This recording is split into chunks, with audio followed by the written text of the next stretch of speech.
Hello అందరికీ. ఇదొచ్చేసి ఒక loose pant అనమాట. ఇది మింత్రాలో తీసుకున్నా నేను. మింత్రా నుంచి ఏమైనా పార్సిల్ వస్తాంది అంటే చాలా ఎక్సైటింగ్‌గా ఉంటా. ఎందుకంటే చాలా మంచి క్వాలిటీతో వస్తాయి. జస్ట్ నేను మోడల్ ఎలా ఉంటది దాన్ని చూడడం కోసమే వెయిట్ చేస్తా ఉంటా అనమాట.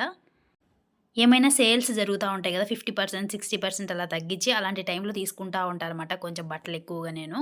ఇదొచ్చేసి నేను వేసుకున్నా గదా! బ్లాక్ అలాగే లూజ్ ప్యాంట్ అనమాట. ఇది గూడా బ్లూలో. నాకు బ్లాక్ బాగా కంఫర్ట్‌గా అనిపిచ్చి మళ్ళీ బ్లూలో తీసుకున్నా. నేను వర్క్ చేసుకోవడానికి దేనికైనా కంఫర్ట్ ఉండేలాగా చూసుకుంటా అనమాట. లెగ్గింగ్స్, ప్లాజోస్ వాటన్నిటికంటే గూడా నాకు జీన్సే చాలా కంఫర్టబుల్‌గా ఉంటది. ఎలా వర్క్ చేసుకున్నా గూడా కంఫర్ట్‌గా ఉంటదనమాట. తర్వాతొచ్చేసి ఇలా లూజ్ ప్యాంట్స్ మామూలుగా షార్ట్ టాప్స్ ఉంటాయి గదా! వాటి పైకైనా, జీన్సెస్ పైకైనా, మామూలు టీ షర్ట్స్ పైకైనా, దేని పైకైనా గూడా చాలా కంఫర్ట్‌గా ఉంటాయి. జర్నీస్‌కైతే ఇంక అస్సలు చాలా బావుంటాయి. ఇట్లా స్ట్రెయిట్ కట్‌లో కాటన్‌లో గూడా ఉంటాయి. ఎవరైనా లెగ్గింగ్స్ తొందరగా పోతా ఉన్నాయి ఊరికే వేసుకుంటా ఉంటే అనిపిస్తే గూడా ఇట్లా ఒకసారి ట్రై చేయండి. కాటన్‌లో స్ట్రెయిట్ ప్యాంట్స్ తీసుకున్నామనుకోండి, డ్రెసెస్ పైకి గూడా చాలా బావుంటాయి. నెక్స్ట్ వన్ వచ్చేసి ఇట్లా పెప్లమ్ టాప్స్ ఉంటాయి గదా! పెప్లమ్ టాప్స్ పైకి గూడా చాలా మంచిగా ఉంటాయి ఇట్లా లూజ్ ప్యాంట్స్. వీడియో నచ్చితే తప్పకుండా సబ్స్క్రైబ్ చేయండి. Thank you. బాయ్.